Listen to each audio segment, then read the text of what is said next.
सभी साथियों नमस्कार, मैं पवन कुमार। आज की इस वीडियो में हम बात कर रहे हैं आगामी समय में जो विधानसभा आम चुनाव 2023 होने जा रहा है, उसके अंदर जो मतदान दल होता है, उस मतदान दल का द्वितीय मतदान अधिकारी उसके क्या काम है, वो इस वीडियो के अंदर शॉर्ट में समझने का प्रयास करेंगे। ये सिर्फ एक सामान्य प्रशिक्षण के उद्देश्य से आप तक प्रेषित कर रहे हैं। बाकी मैं आपसे कामना करूँगा अधिकृत रूप से आप ECI की गाइडलाइन की पालना अवश्य करेंगे। चलिए हम बात कर लेते हैं द्वितीय मतदान अधिकारी क्या काम करता है। द्वितीय मतदान अधिकारी अमित शाही का भार साधक होता है, इसके पास अमित शाही होती है और ये प्रथम मतदान अधिकारी के पास ही बैठता है। दोनों की टेबल पास में लगती है। गेट के पास सबसे पहला जो अधिकारी बैठता है वो प्रथम मतदान अधिकारी, और इसके बाद में दूसरे नंबर पे जो टेबल लगाई बैठता है वो द्वितीय मतदान अधिकारी। इसके पास मतदाता रजिस्टर और मतदाता पर्ची होती है। ये दो चीज होती है, एक तो इसमें क्लियर हो गया है, एक तो इसमें क्या है अमित शाही हो गई, ठीक है। और एक इसके पास क्या है, एक इसके पास है मतदाता रजिस्टर है, ठीक है, और एक इसके पास क्या है मतदाता पर्ची है। तीन काम है, काफ़ी लेंथी काम है, लेकिन फिर भी आप अगर एक सीक्वेंस में काम को निपटाएंगे तो बड़ा आसान हो जाएगा। और आयोग के नवीनतम निर्देशों के अनुसार मतदाता रजिस्टर जो होता है 17A के नाम से 17 कै भी लिखते हैं इसको, इसमें वास्तविक मतदान से पूर्व, ये बड़ी महत्वपूर्ण बात है, पूर्व मॉक पोल का डाटा क्लियर कर दिया है। इस बात का प्रमाण पत्र भी आपको लिखना है। पहले ही लाइन के अंदर है, आप सीक्वेंस डालते हैं 1 2 3, उसके ऊपर आप ये सर्टिफिकेट लिखेंगे कि आपने मॉक पोल का डाटा सारा क्लियर कर दिया है, और उसके ऊपर आप अपने साइन करेंगे, पीठासीन अधिकारी भी साइन करेगा। फिर जैसे ही मतदाता इस मतदान अधिकारी के पास आएगा, वह मतदाता के बाएं हाथ की तर्जनी का निरीक्षण करेगा और उसके ऊपर अमित शाही है या नहीं है ये आप देख लें। और आप तो ये जो जानकारी है, ये जानकारी के लिए मैं आपको बता दूं, प्रथम मतदान अधिकारी ने भी ये शाही चेक कर ली थी, उसके बाद में ही उसने इसको ओके करके आप तक भेजा है। शाही आप लगाएंगे, शाही लगाने का काम आपका है, और चेक वैसे पहला कर लेता है, आप भी उसको देख लें। फिर आप क्या करें, मतदाता की बाईं तर्जनी के ऊपर आपको शाही लगानी है कि नाखून और चमड़ी के रिज युग्म पर अमिट शाही का निशान लगाना है। यदि मतदाता की बाईं तर्जनी नहीं है तो क्या करेंगे, तो अमिट शाही कहाँ लगाएंगे, बाएं हाथ की कर्मागत अंगुलियों पर लगाते जाएंगे, ठीक है ना।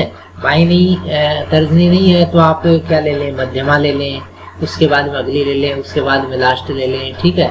और यदि बाएं हाथ में कोई भी अंगुली नहीं है तो क्या है, अमित शाही मतदाता के दाएं हाथ से शुरू कर देना है, हाथ की तर्जनी पर लगाएं और इसी प्रकार से आगे क्रम से लगाते जाएं, ठीक है ना।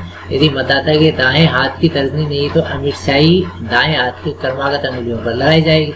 यदि दोनों हाथों में कोई भी अंगुली ना हो तो अमिट शाही कहाँ लगाएंगे, बाएं अथवा दाएं हाथ के अंतिम सिरे पर लगाई जाएगी।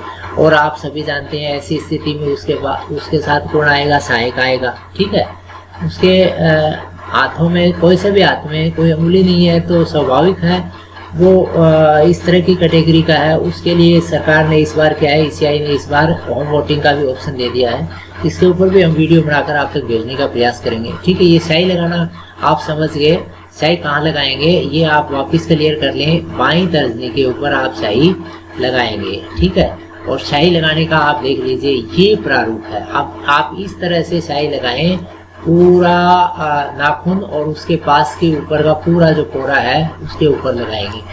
तो अमिट शाही के प्रयोग के संबंध में नवीन प्रावधान, अमिट शाही बाएं तर्जनी के नाखून के आखिरी सिरे से प्रथम जोड़ के नीचे तक आपको प्रदत्त ब्रश की सहायता से मतदाता की अंगुली पर लगानी है।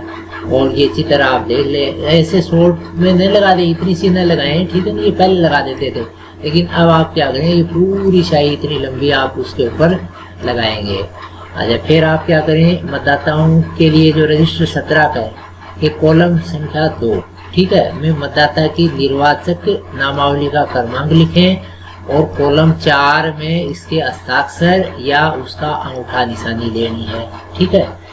उसका कॉलम 2 है, उसके अंदर तो उस मतदाता की जो उसकी वोटर लिस्ट में सीरियल नंबर है वो लिखें, और 4 नंबर कॉलम में क्या करें, उसके या तो हस्ताक्षर ले लें, पूरा हस्ताक्षर होना चाहिए, ऐसा नहीं शॉर्ट में हो जाए, और उसकी अंगूठा निशानी ले लें।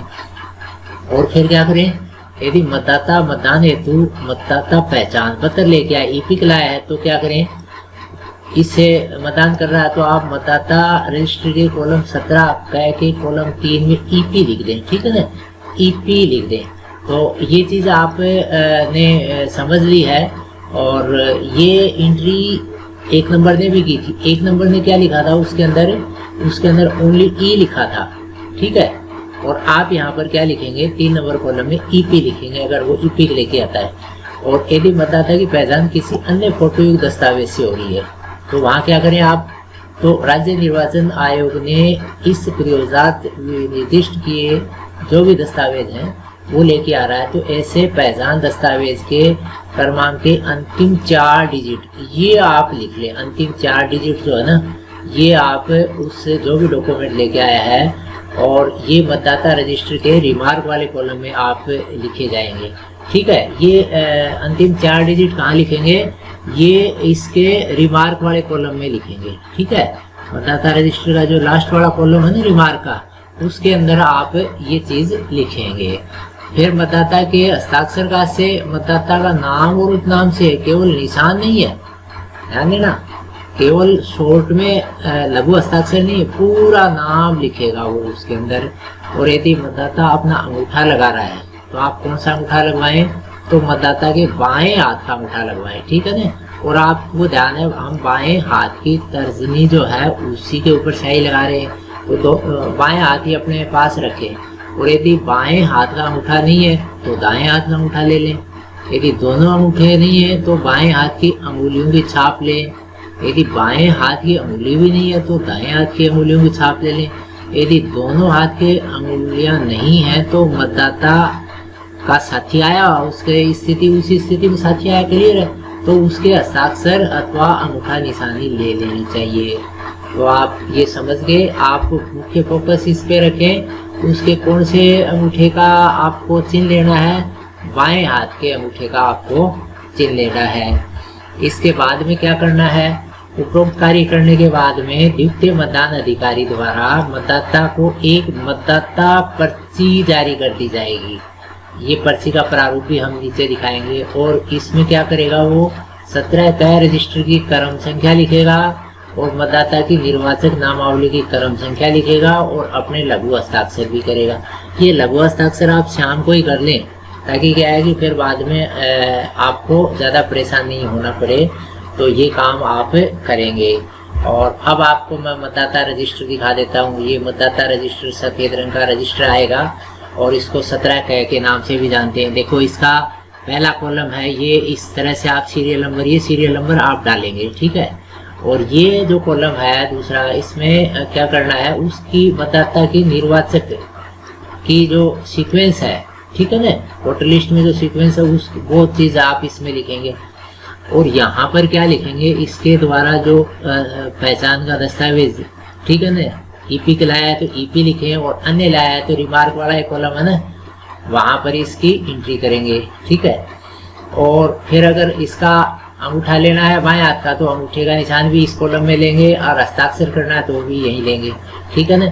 और मैंने आपको एक चीज़ और बता दी थी कि इस रजिस्टर के शुरुआत में ही आप यहाँ पर ही वो एंट्री कर लें कि वो कॉलम क्या जो डाटा है वो क्लियर कर दिया है, और आप इसमें यहाँ पर PRO के साइन हो जाएंगे और यहाँ पर आपके साइन हो जाएंगे। ठीक है, ये आप सुनिश्चित कर लें। ये इस बार नई चीज़ें शामिल हुई है।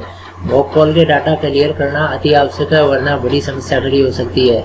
और ये केस कई आए हैं जिसके अंदर गलती हो गई, उस वक्त के बाद में उसको सुधारना जटिल हो जाता है। इसीलिए आप सबसे पहला काम यही करेंगे कि उसके डाटा को क्लियर करना, और ये इसके ऊपर सर्टिफिकेट भी आप दर्ज करेंगे।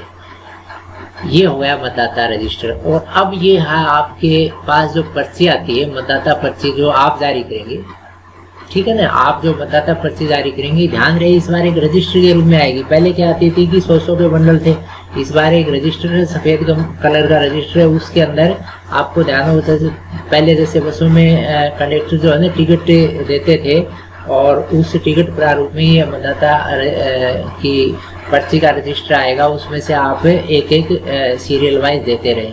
तो इसके अंदर सबसे पहली एंट्री जो है ना वो क्या है, जो मतदाता रजिस्ट्री कॉलम 1 के अंदर जो एंट्री थी ना उसके अकॉर्डिंग ये एंट्री करनी है, 1 2 3 4 जो आपने उस रजिस्टर में कर रखी है। और इस दूसरे भाग में क्या लिखेंगे आप, उसकी जो निर्वाचक क्रम संख्या, मतदाता की निर्वाचक क्रम संख्या वो लिखेंगे, यानी वोटर लिस्ट में उसका कितने नंबर पे नाम हो। और यहाँ पर आप अपने लघु हस्ताक्षर कर देंगे। ये लघु हस्ताक्षर आप शाम को ही कर लें, जिससे कि क्या हो, आप उस टाइम में ज़्यादा परेशान न हो, ये काम आप सुनिश्चित कर देंगे। तो ये जानकारी आपको कैसी लगी, और मैं आपसे अपेक्षा यही रखूँगा कि आप ECI की गाइडलाइन को भी आप जरूर देखें, उससे ही आप कोई नए संशोधन है तो वो आप जरूर देखते रहें। हमने कोशिश की है आप तक शॉर्ट प्रारूप में PO2 के काम समझाने की।